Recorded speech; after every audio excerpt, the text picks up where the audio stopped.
은혜가 임하시길 축원합니다. 이제 우리는 요한 1, 2, 3서를 마치고 유다서로 왔습니다. 유다서에 대해서 간략히 말씀을 드리자면 짧아요. 그래서 한 장으로 되어 있습니다. 짧지만 아주 강렬합니다. 그리고 저자가 독특합니다. 유다서니까 저자가 누구이겠습니까? 유다죠. 그런데 이 유다는요, 예수님의 제자 유다가 둘이 있습니다. 한 사람은 이제 가롯 유다가 있습니다. 가롯인 이 유다는 주님을 배신했고요. 그리고 사도 가운데 또 한 사람이 유다가 있습니다. 그런데 오늘 이 저자는요, 사도 유다가 아닙니다. 이 사람 유다는 누군가니 예수님의 친동생 유다입니다. 그래서 예수님에게는 형제와 자매들이 있었는데요, 그 가운데에서 이제 예수님 부활승천 이후에 예루살렘 교회의 기둥같이 쓰임받는 예수님의 친동생 야고보 장로가 있습니다. 그 야고보 장로가 야고보서의 저자예요. 그리고 그 야고보의 동생이 있습니다. 그 동생 이름이 유다입니다. 유다는 유다서를 남겼어요. 사도행전을 보면 유다에 대한 이름이 나오지가 않습니다. 유다는 예루살렘 교회에서 형 야고보만큼 그렇게 영향력을 끼치는 인물은 아니었어요. 그런데 이 유다는요, 야고보 사도 못지않게 예루살렘 교회를 말씀 가운데서 잘 섬겼던 또 하나의 리더입니다. 그래서 본인이 이렇게 자기 이름을 밝히고 있죠. 첫 번째는 이렇게 시작합니다. 예수 그리스도의 종이요 그랬어요. 예수 육신의 이 동생인 유다가 자기 자신을 예수 그리스도의 종이다, 예수님을 그리스도라고 칭하고요, 메시아죠. 그리고 자기는 종, 둘로스라고 하는데요, 이 종이라는 것은, 이 둘로스는 노예를 의미합니다. 노예는 자신의 모든 생사 여탈권이 주인에게 있다. 자신의 모든 소유가 다 주인에게 있다. 그래서 주인에게만 절대적으로 복종하는 노예에게 적용되는 단어가 종입니다.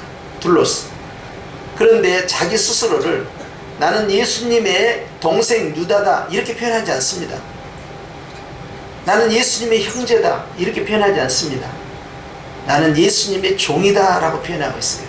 여기에서 이 유다가 진정으로 예수님이 누구인지를 알고 있고요, 자기가 누구인지를 알고 있어요. 참으로 겸손한 믿음이죠.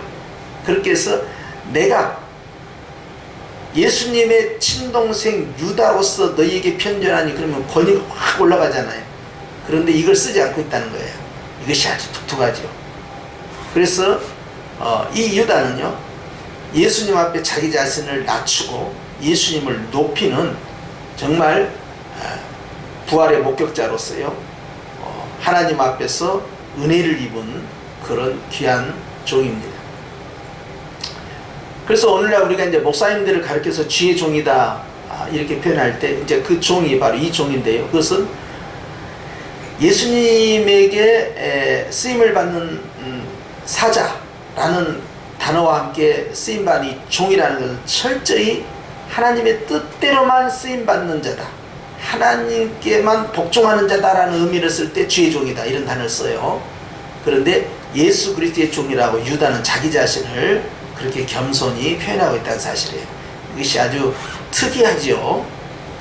그리고는 이렇게 표현합니다. 야고보의 형제인 유다라고 이렇게 표현합니다. 예수님의 형제인 유다라고 표현하지 않고요, 이렇게 함으로써 자기가 누구인가에 대해서 드러냅니다. 야고보 장로는 누구나 다 알아요. 12사도 가운데 들어있지는 않았지만 12사도 못지않게 예루살렘 교회의 지도자입니다. 그래서 실제 예루살렘 교회가 처음에 사도회의를 할 때도 야고보 장로가 사도들의 여러 의견을 들은 다음에 본인이 딱 정리를 해줘요. 그렇게 함으로써 교회 안에서 빚어진 여러 가지 논쟁을 단숨에 다 깔끔하게 끝내버립니다. 자, 그만한 리더십이 야고보겠습니다. 야고보 장로 다 아는데 이제 내가 그 야고보의 형제인 유다다 이렇게 표현하는 거예요. 그렇게 함으로써 유다 자기 자신이 예수님의 형제라는 용어를 쓰지 않고 야고보의 형제라는 용어를 씀으로써 교회 안에서 공인된 사람으로 자기를 겸손히 드러냈다 하는 걸 알 수가 있어요. 그 다음에 부르심을 받은 자라고 되어 있습니다.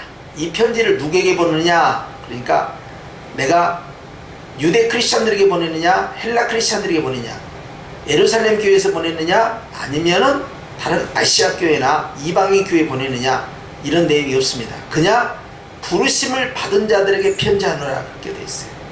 부르심을 받다는 것은 하나님으로부터 택함을 입었다는 의미도 있고요, 죄악 가운데에서 구원의 축복으로 주께서 부르셨다, 즉 소명을 받은 자들이다, 교회를 의미하는 겁니다. 교회의 정의는 그거예요. 세상으로부터 부르심을 받았다, 죄악으로부터 부르심을 받았다 할 때 이 용어를 쓰게 되는데요, 즉 소명자가 누구냐, 하나님께 부르심을 받은 자가 누구냐 라고 할 때 교회다. 그래서 주님이 택하신 그러한 사람, 공동체로서 교회의 의미를 가지고 있는데, 오늘 바로 교회 얘기한다 함으로써 특정 교회, 특정 지역 교회, 특정의 혈통교회로 말씀하지 않고요, 전체적인 교회, 즉 주님으로부터 부르심을 받은 모든 자들에게 해당되는 거예요. 이게 교회다. 구체적으로 이렇게 돼 있어요. 부르심을 받은 자가 누구냐 하니까 가로 열고 가로 닫고가 들어가죠. 곧 하나님 아버지 안에서 사랑을 얻고, 첫째입니다. 두 번째, 예수 그리스도를 위하여 지키심을 받은 자들, 이렇게 돼 있어요. 이 교회라는 거죠. 부르심을 받은 교회는 하나님 아버지 안에서 사랑을 얻었다, 이걸 은혜라고 합니다. 예수 그리스도를 위하여 지키심을 받은 자들이다. 지키심을 받았다, 보호하심을 받았다. 여기 예수 그리스도를 위하여라고 되어 있는데요, 이건 두 가지 해석이 가능해요. 하나는 예수님을 위하여 교회로서의 존재가 있다라는 의미도 있고, 또 하나는요, 예수님 안에서 너희가 보호를 받고 있는 자들에게 내가 편지한다, 이 뜻도 됩니다. 그래서 그 위하여라는 단어는요, 예수 그리스도 안에서라는 단어와 똑같이 쓰임받아요. 그렇기 때문에 이걸 다시 정리하면요, 하나님 아버지 안에서 사랑을 얻고, 은혜입니다. 예수 그리스도 안에서 보호를 받고 있는 너희들, 또는 예수 그리스도를 위하여, 그의 영광을 위하여 돌보심을 받고 있는 너희 교회에게 내가 편지한다, 이런 뜻이 되는 거예요. 2절로 갑니다. 2절은 이런 내용이에요. 국률과 평강과 사랑이 너희에게 더욱 많을지어다 그랬어요. 이제 사도 바울이 썼던 그 대표적인 그 용법은요, 은혜와 평강이라는 단어를 많이 씁니다. 근데 오늘 예수님의 동생 유다는 국률과 평강과 사랑, 이 세 가지를 썼어요. 이 원뜻의 의미로 들어가면요, 국률은 예수님께서 베풀어 주신 은혜를 의미할 때, 단순한 동정심이 아닙니다. 주님께서 우리에게 거둬주시는 은혜를 의미할 때 국률이에요. 예수 그리스도의 국률. 평강을 말할 때는요, 성령이 임한 자들에게 오는 전형적인 열매가 평강입니다. 사랑은요, 이 아가페인데요, 이것은 하나님의 조건 없는 사랑, 아버지의 그 사랑을 나타낼 때 바로 이 용어를 쓰게 돼요. 그래서 성부와 성자와 성령이 다 거론되고 있죠. 예수 그리스도의 은혜라는 국률과 성령 하나님이 베풀어 주시는 평강이라는 열매, 하나님 아버지께서 부어주시는 아가페, 즉 사랑이 너희에게 더욱 많을지어다, 이렇게 축복을 해주고 시작하는 거예요. 자, 무슨 말을 하고 싶었을까요? 3절로 갑니다. 시작. 사랑하는 자들아, 우리가 일반으로 받은 구원에 관하여 내가 너희에게 편지하려는 생각이 간절하던 차에 성도에게 단번에 주신 믿음의 도를 위하여 힘써 싸우라는 편지로 너희를 권하여야 할 필요를 느꼈노니. 그런데요, 여러분, 유다서 전체에 있어서 가장 핵심적 주제가 바로 이 3절입니다. 이 3절에 있는 말씀이요, 유다서 전체에 있어서 가장 중요한 주제예요. 여기에 아주 핵심이 들어있어요. 자, 내용에 들어갑니다. 사랑하는 자들아 그랬어요. 이 사도 요한이 쓸 때요, 항상 사랑하는 자들아, 사랑하는 자녀야, 사랑하는 아이들아, 이렇게 했잖아요. 근데 여기에도 사랑하는 자들아 했을 때 유다가 연세가 좀 많았을까요, 적었을까요? 연세가 많죠. 이게 보통 이 유다서의 추정을 할 때 유다서가 네로 황제에 의해서 순교를 당한 시점으로 본다면 AD 65년에서 AD 67년으로 봐요. 그런데 어떤 학자들은요, 유다서는요, 그 이후에 AD 70년에서 AD 80년 사이로 본 학자도 있어요. 어찌됐든 유다는 연세가 많습니다. 표현이 벌써 사랑하는 자들아 이렇게 나갈 때는요, 연세 많은 분이요, 이제 그 다음 세대에게 말을 할 때 사랑하는 자들아 이 용어를 쓰기도 하죠. 자, 무슨 말씀 하려고 할까요? 우리가 일반으로 받은 구원에 관하여 내가 너희에게 편지하려는 생각. 우리가 일반으로 받은 구원이다. 이게 뭐냐면 나뿐만 아니라 예수님을 믿는 우리 모두에게 할 때 쓰는 용어가 일반이다. 하나님께서 너와 우리에게 구원이라는 은혜를 주시지 않았느냐 할 때 일반이에요. 그러니까 보통으로 라는 용어로 쓸 수 있지만 여기 일반이라는 것은 나와 여러분 함께 받은 이 구원에 관하여 이렇게 표현하는 것이 정확한 해석이에요. 우리가 함께 받은 이 구원에 관하여 내가 너희에게 편지하려는 생각이 간절하던 차에, 자, 구원에 대해서 이야기하겠다는 거예요. 자, 유다의 목적이 나왔죠? 서신의 목적이, 구원론을 이야기하는구나. 구원에 대해서. 그런데 그 다음에 중요한 말들이 나옵니다. 성도에게 단번에 주신 믿음의 도를 위하여 힘써 싸워라. 자, 핵심인데요. 성도들에게, 이것은 물론 교회입니다. 교회에게 단번에 주신 믿음의 도를 위하여, 이게 굉장히 중요한 단어가 나옵니다. 히브리서 10장에 나온 대로 예수님의 제사는 한 번에 드린 제사로 영원한 속죄다 했죠. 단번에 드린 제사로 영원한 속죄다 이 뜻인데요.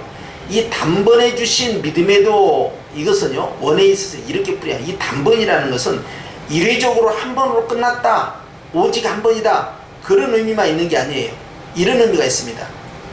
한 번으로 시작을 했는데 그 효력이 영원하다 하는 의미예요. 그러니까 예수님께서는 우리에게 한 번 주셨는데 그 사랑은 영원하다 하는 의미가 있고요. 두 번째는 받는 우리에게 있어서는 한 번 은혜를 받았는데 그 사랑은 영원하다 하는 뜻이 있어요. 이해가 되셨어요? 주시는 예수님도 한 번에 주셨는데 그 사랑이 영원하도다. 받은 우리도 한 번에 받았는데 단번에 그 사랑이 영원하도다 하는 뜻이에요. 히브리서 10장과 맞아떨어지는 거죠. 한 번 제사가 영원한 속죄를 이뤘다. 과거로부터 미래의 죄까지 주님께서 한꺼번에 다 도말하셨다 하는 의미를 가지고, 그래서 단번에 주신 것이다 하는 단어가 바로 그 의미예요. 이것이 굉장히 밑줄 짝입니다. 굉장히 중요한 단어예요. 왜냐하면 이 부분이 흔들리니까 다 무너지는 거예요, 이제. 그래서 주님이 한 번에 주신, 그리고 영원한 은혜로 주님이 믿음의 도를 위하여 그랬어요. 여기 보니까 주신이라는 단어가 나왔잖아요. 결국 하나님께서 우리에게 주신 이 믿음이라는 것은요, 단순히 내가 예수님을 믿는 그 믿음의 은사만을 말하는 게 아닙니다. 여기에는 가로 닫고 가로 열고가 있는데요, 바로 믿음의 도라고 했기 때문에 이것은 바로 복음을 의미하는 거예요. 복음은 누구입니까? 예수님이에요. 자, 예수님이라는 복음, 그 믿음의 도예요.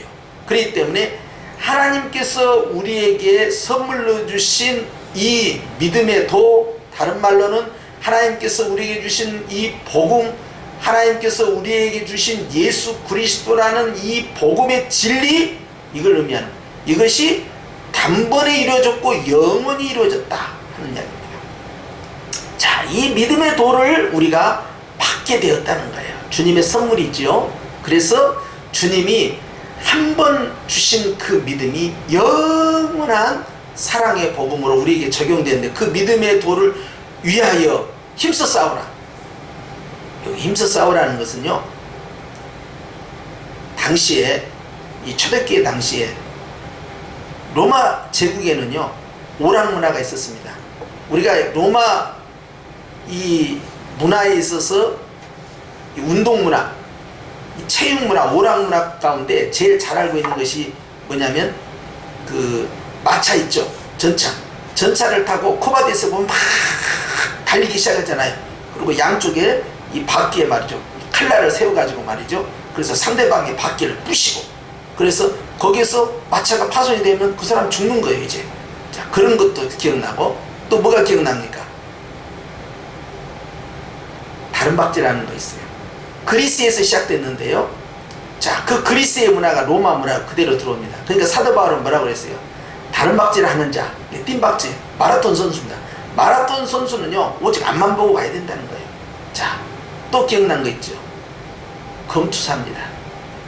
검투사들 각각의 진영에서 자기들이 부리는 검투사, 거의 노예급이죠. 검투사를 불러내가 서로 싸움을 시켜가지고 상대방을 죽이는 그러한 경기가 있어요. 여기에서 운동은 무엇이냐 하는 건요, 이건 레슬링입니다. 그 당시에도 레슬링이 있었어요. 그래서 레슬링을 하게 되면 어떻게 합니까? 온몸을, 지금 우리가 하는 레슬링과 똑같아요. 레슬링을 온몸을 다해서 상대방을 밀어내고 넘어뜨리고, 그리고 그 경기에서 우승을 하는데 힘을 다 쓰잖아요. 그런데 오늘 힘써 싸우라 이 단어 속에는요, 운동 경기 선수가 말이죠, 특히 레슬링하는 선수가 온몸을 다해서 막아내는 걸 의미할 때 힘써 싸우라 이 단어의 의미가 들어있는 거예요. 에베소 6장 말씀에 보면 우리가 전신갑주를 입으라 그랬어요. 그래서 머리에 구원의 투구부터 시작해서 아래 평안의 신발까지 전체를 다 무장을 하잖아요. 무장시킨 이유는 뭡니까? 단순히 의존용으로 무장한 게 아니죠. 상대방을 위압감으로 보여주기 위해서 착용하는 게 아니에요. 무장하는 이유는 딱 하나입니다. 그것은 전투에 나가기 위해서 그렇게 하는 거예요. 그거 입고 그냥 평상복처럼 여기저기 왔다 갔다 돌아다니는 것이 아니다 이 말이에요.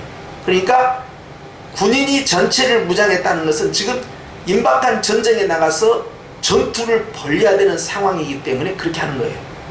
그런 것처럼 목숨을 걸고 하는 것이죠. 그래서 에베소 6장에 있는 것은요, 목숨 걸고 싸우는 거예요. 오늘 이 말씀에는요, 레슬링 선수가 온몸을 다하여서 상대방을 제압하기 위해서 싸우는 것처럼 그렇게 힘써 싸워야 할 필요성을 내가 느꼈다는 거예요. 아, 그러면 굉장히 적극적으로 방어를 하라는 것입니다. 그래서 우리가 주일날 오후에 이제 교회에 대해서 배울 때요, 교회는요, 주님의 복음을 지키는 의미도 있어요. 우리가 이제 성벽이 있으면요, 이 성벽을 통해서 적이 넘어오지 못하도록 성벽을 치잖아요. 진리의 파수꾼을 세우고 진리의 성벽을 세워서요, 복음을 사수하는 겁니다. 그 보고 보수라고 하는 거예요. 가치와 진리를 지키는 걸 보수라고 합니다.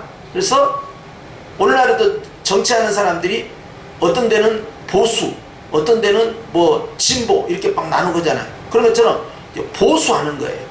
그런데 교회는 또 한 가지의 기능이 있습니다. 그 보수된 진리를요, 전파하는 거예요. 전파하는 것을 전투용어로 쓰게 되면요, 그것은 힘써 싸워 이기는 겁니다. 비진리를 이기는 것이고 하나님과 반하는 세속 문화를 집어삼키는 거예요. 이게 전투성이 있다 그래요. 전투적 교회다, 그런 의미를 쓰는데요, 오늘 이 유다서 1장 3절에도 힘써 싸우라, 그것은 바로 내가 지켜야 할 것이 있고 보호해야 할 것이 있고 또 상대방을 이겨야 할 내용이 있다는 거예요. 자, 그러면 전쟁에 나가야 되겠죠. 그러한 것을 목적으로 해서 이 편지를 너희에게 보내야 할 필요를 느꼈다 라고 말씀하겠다. 자, 유다는 이와 같은 목적을 가지고 이제 이 편지를 쓰겠다. 힘써 싸워야 할, 우리가 지켜야 할 가치가 있다. 가치 할 것은 뭐냐? 단번에 주신 믿음의 도다.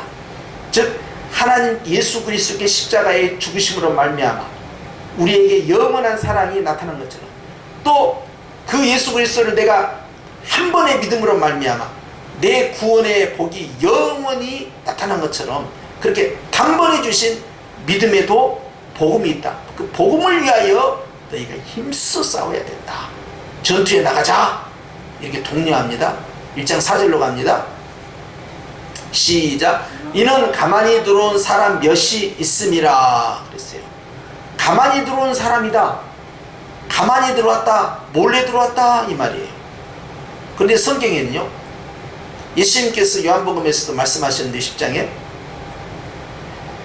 예수님이라는 문이 있다는 거예요. 근데 그 문 안으로 들어와야 되지, 그 문이 아닌 다른 곳으로 넘은 것은 강도요, 도둑이라고 그랬어요. 예수님께서는 이렇게 표현합니다. 나는 선한 목자다 이렇게도 표현하시고요. 나는 양의 문이다 라고 표현하게 돼요. 주님은 여러 가지로 당신을 표현을 하십니다. 그런데 이 문으로 들어오지 않으면, 즉 예수 그리스도 안으로 예수님을 관통해서 들어오지 않는 것은 다 강도요 도적이다. 진정한 하나님의 나라의 백성이 아니고 교회가 아니라는 거예요. 진정한 교회, 에클레시아라는 하나님의 부르심을 받은 그 교회 공동체가 되기 위해서는 어떻게 해야 되느냐, 예수님이라는 관문을 통해서 반드시 들어야 한다. 예수님을 진심으로 영접했을 때 진정한 영적 에클레시아 교회가 되는 거예요. 교회를 5년 10년 다녀도 예수님이라는 복음을 받아들이지 아니하고 마음에 믿지 아니하고 교회 공동체 가운데 있으면 육적 공동체는 형성돼도 영적 공동체에서는 그 이름이 없는 것이죠. 생명책에는. 그렇기 때문에 우리에게 있어서 저 문은 어떤 문이 되어야 되느냐, 진리의 문이고 복음의 문이고 예수 그리스도의 문으로 들어온다. 바로 그 문으로 들어오기 위해서 새가족 양육 교제가 있는 것이고 1:1 교육이 있는 거예요. 그렇게 하면서 예수 그리스도를 영접하게 만드는 것이 중요하다는 것입니다. 그런데 예수님이라는 문을 통하지 않고 복음을 통하지 않고 진리를 통하지 않고 몰래 들어온 자들 누구입니까? 이단입니다. 특별히 유다에서에 등장한 이 이단은요, 당시 요한이 썼던 그 내용과 같아요.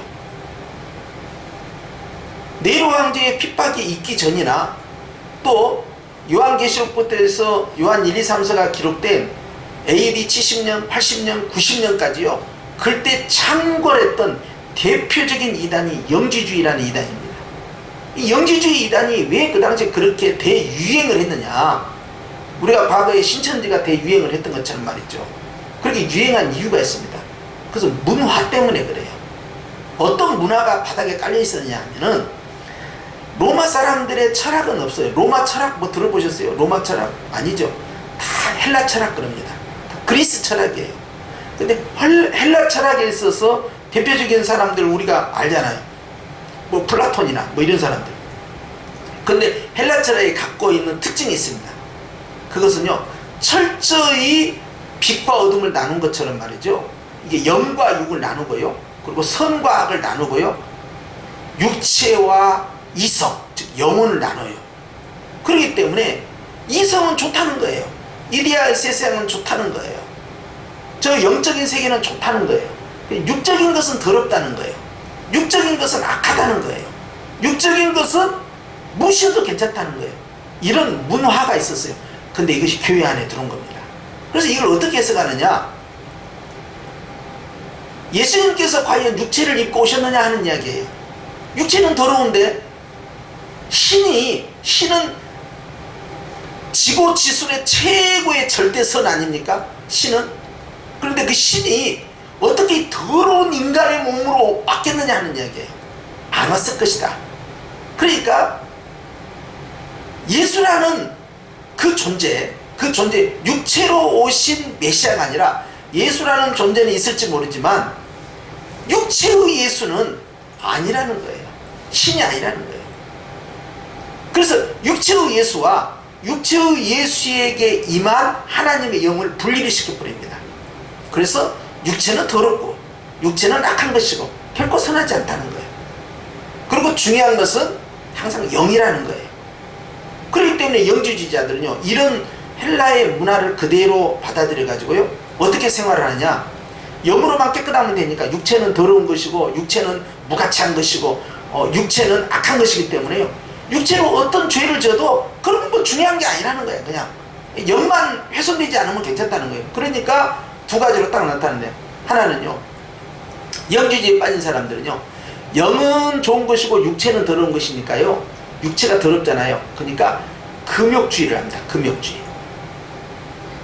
경건주의 운동하는 사람들이 하고 있는 것이 금욕주의죠. 요즘으로 말하자면 술, 담배도 하지 않고 오락도 하지 않고 또 이제 뭐 이 음식도 못 짜고 금식을 반복듯이 하고 또 성관계도 하지 않고 결혼생활 전혀 안 하는 거예요. 자, 이런 독신주의로 가는 거예요. 이게 금욕주의입니다. 두 번째 영주주의 패턴이 뭐냐면, 이건 더 악질인데요, 뭐든 해도 다 괜찮아. 무슨 짓을 해도 다 괜찮아. 나쁜 짓을 해도 다 괜찮아. 왜? 육체는 원래 더러운 거니까 영만 깨끗하면 돼. 이것이 바로 영지주의의 문제점이에요. 그러니까 온갖 나쁜 짓 다 하면서도 영으로만 따라가지 않으면 된다라는 생각을 갖고 있는 것을 가지고 있다 보니까 바로 이런 문화가 교회 안에서 퍼져나가기 시작해요. 그러니까 그러지 않아도 말이죠. 예수님 믿고 예수님 믿는 사람답게 살려고 하는 게 얼마나 힘들어요. 나의 삶을 변화시켜야 되잖아요. 그런데 영주주의가 돌아오니까 얼마나 좋아요. 아, 예수님 믿는데 육체로 한 것은 뭐 죄도 아니야. 뭐 더러워져도 괜찮은 거. 육체가 원래 더러운 거니까. 그러니까 마음대로 살도 괜찮으니까 가서 뭐 술 담배를 하든 못된 짓을 하든 어떻게 살든 난 자유에. 그러니까 사람들이 거기에 쏠림 현상이 반드시 일어나는 거죠. 그나마 전통적 율법에 찌들어져 있었던 그러한 유대인들 같은 경우는 그래도 우리가 경건하게 살아야 돼. 우리가 함부로 살면 안 돼. 막 이런 어떤 중압감이 있을 거 아니에요. 그런데 헬라파 사람들은 어떻겠어요? 원래 자유분방하게 살았던 사람이야. 그런데 예수님을 믿고 나니까 성령의 법을 따라야 되고 윤리적인 것도 따라와야 되고 성령의 법 안에서는요 영적인 원리뿐만 아니라 삶의 변화도 일어나야 되니까 윤리적이고 도덕적이고 깨끗하고 깔끔해야 된단 말이에요. 정말 변화된 모습이 있어야 되고 믿을 때와 안 믿을 때가 완전히 달라야 된단 말이에요. 못된 습관은 다 끊어야 되고요. 나쁜 짓도 다 끊어야 돼. 그러니까 이게 얼마나 힘들겠어요. 그런데 이 영주주의가 들어오니까 이 세상에 이런 복음이 있어? 너무 좋아. 그러니까 예배는 드려. 예수님 믿어. 좋아. 거기까지. 근데 그 다음 나의 삶에 있어서는 영이 중요한 것이 육은 중요한 게 아니니까 육은 어떻게 해도 괜찮아. 마음껏 살아도 괜찮아. 하면서 육적 타락을 합리화시키는 거죠. 그러니까 이게 막 퍼져나가는 거예요. 그냥 독버섯처럼. 이게 얼마나 심각했으면 요한계시록에 가서 2장에서 주님께서 내가 니고라 당을 미워한다. 예수님께서 왜 그 말씀까지 하셨겠냐. 이 영지주의에서 주님은 미워한다는 단어가 있었다니까요. 이단이 그 당시 얼마나 많이 이 초대교회 안에 그냥 독버섯처럼 들어왔는가를 알 수가 있는 것이죠. 요한 1, 2, 3세에 그렇게 강조되어 있던 이 비진리, 이단, 영지주의에 대해서 강조했는데 오늘 예수님의 친동생인 유다가 칼을 칵 뽑아내는 거예요. 첫 마디가 뭐냐? 우리가 단번에 받은 믿음의 도가 있는데 이것을 훼손하는 자들이 있다. 즉 비진리가 있다. 이런 자들은 교회에 몰래 들어온 자들이다 하면서 영주주의를 바로 정중앙에서 찍어버리는 거예요. 자, 그 당시 얼마나 심각했는가 영주주의가 하는 걸 우리가 알 수가 있겠죠. 그러니까 유행을 타는 겁니다. 한번 사람이 편해지잖아요. 그럼 더 편해지고 싶고요. 더 편해지면 더 편해지고 싶습니다. 또 계속적으로. 무너지는 것은 일도 아닙니다. 세우는 것이 어려운 것이 무엇이든 간에. 그런데 이 가만히 들어온 사람 몇이 있다. 교회 안에. 자, 그들은 예적부터 이 판결을 받기로 미리 기록된 자니 처음부터 그 사람들은 생명체가 없다는 주님께서는 선포해버린 거예요. 경건하지 아니하여 그랬어요. 경건하지 아니하여 중요한 단어인데요. 이것은요 단순히 비윤리적이고 비도덕적이다. 그러니까 생활이 엉망진창이고 방탕한 사람이고 타락한 사람이다 라는 뜻이 있는 것이 아니라 그것은 기본이고 또 다른 의미가 있어요. 구약의 백성들 가운데 모세가 시내산을 올라갔을 때 아래에서 금송아지를 만들어 놓고 춤을 추고 논 사람들 있죠. 그 사람들은 경건하지 아니한 자들입니다. 즉 여기에서 경건하지 아니한 자는 육적으로는 방탕한 삶을 사는 사람, 타락한 삶을 살아 음란한 삶을 사는 사람을 의미하는 거지만 영적으로는 하나님과의 관계에 있어서 경건하지 아니한 자들은 하나님의 말씀을 받아들이지 않는 자, 즉 하나님의 말씀에 불순종하고 하나님에게 대적하고 하나님과 다른 길로 가고 있는 자들을 전부 총칭해서 경건하지 아니한 자라고 이렇게 말씀하고 있어요. 그 다음에 우리 하나님의 은혜를 도리어 방탕한 것으로 바꾸어 그랬어요. 이거 이제 영지주의의 핵심인데요. 우리가 은혜로 구원을 받았잖아요. 주님의 사랑으로 구원을 받았잖아요. 그런데 이 영지주의자는 이렇게 생각합니다. 우리가 하나님의 은혜로 구원을 받았는데 육체는 원래 더러운 거 아니야? 영은 원래 깨끗한 거 아니야? 자, 그러니까 우리는 은혜로 받았으니까 자, 모든 것이 우리는 자유하다. 우리 이제 해방되었다. 이제 더 이상 묶여 있을 필요가 없다. 그러니까 하나님의 은혜로 나는 구원을 받았으니까 내가 어떤 짓을 해도 나는 천국 갈 거 아니냐. 그러니까 나는 내 마음대로 살도 괜찮다. 마치 칼빈의 예정론을 가지고 이단들이 이용하는 것처럼 말이죠. 그렇게 하는 거예요. 그렇게 하니까 이 은혜, 하나님이 나에게 주신 변함없는 이 사랑을 오히려 방탕한 도구로 써버린다. 나 어떻게 살아도 난 상관없어. 난 천국 갈 거야. 영주주의가 갖고 있는 핵심이 그거예요.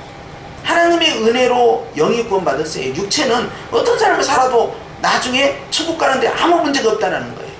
멸망의 대상이 이르지 않는다는 주장이에요. 그러니까 여기에 성도들이 이게 먹음직하고 보암직하단 말이에요. 탐스럽단 말이에요. 너무 쉬워. 이렇게 신앙생활하면 나를 내 육체가 원하는 육체의 소욕을 제한하고 통제하는 시스템이 다 붕괴된 거 아니에요. 영주의로 가면. 그러니까 내 멋대로 살면 되는 거 아니에요. 그러니까 마음대로 살겠다 이 말이에요.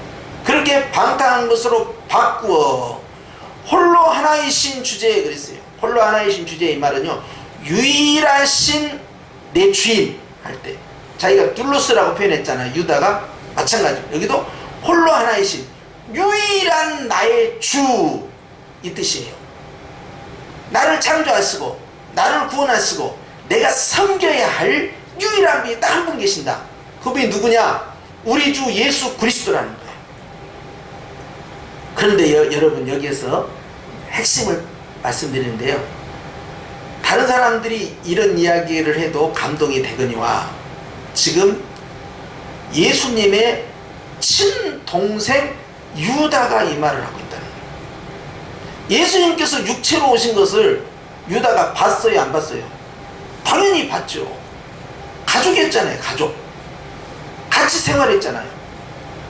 그런데 그 예수님이 자기가 예수님을 받아들이지 못했을 때는 예수님이 그냥 큰 형님인 줄 알았어. 근데 알고 보니까 이분이 하나님의 아들이다? 더 나아가서 들어가 보니까 이분이 하나님이었던 거야. 육체를 가지고 이 땅에 오신 하나님이 자신의 가정에 옴으로써 혈육으로 나의 큰형님이 된 거예요. 그래서 큰형님이라는 생각에 사로잡혀가지고 예수가 미쳤다 그러니까 어머니랑 같이 형제 자매들이 모여가지고 예수님 끌고 가려고 왔었잖아요. 그러니까 예수님께서 누가 내 형제고 누가 내 자매냐? 보라, 여기 하나님의 말씀을 듣고 있는 자들이 나의 형제요 나의 모친이요 나의 자매다 그래버린 거야.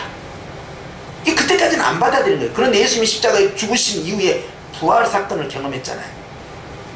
이걸 통해서요 유다가 생각이 바뀝니다.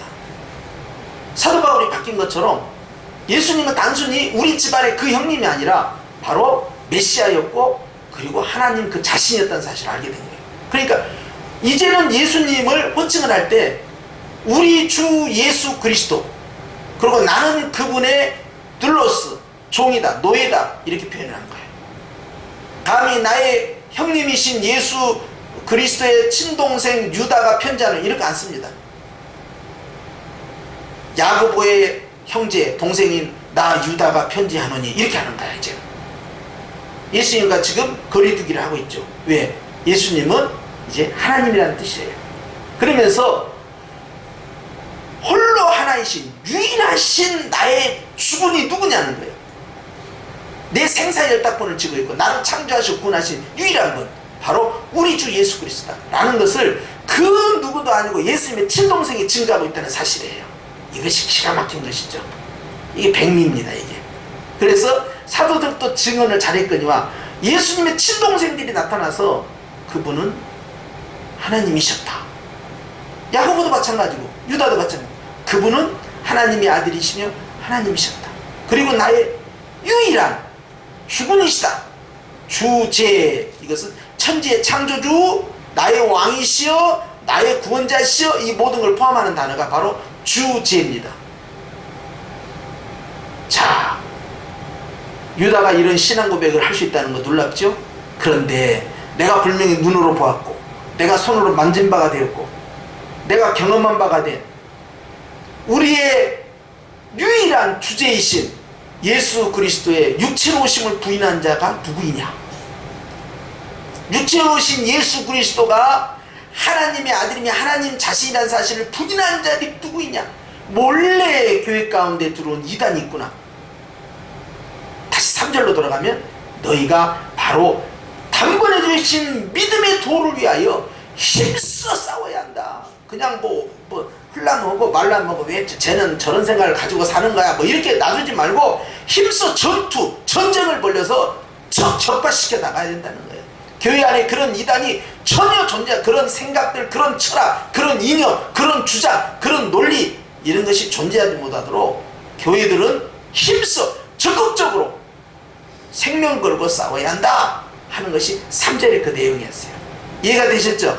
그러면서 오늘 이 4절에 바로 그 싸움의 대상이 누구인가에 대해서 말씀하고 있어요. 할렐루야. 여기까지 잘 이해가 되셨습니까?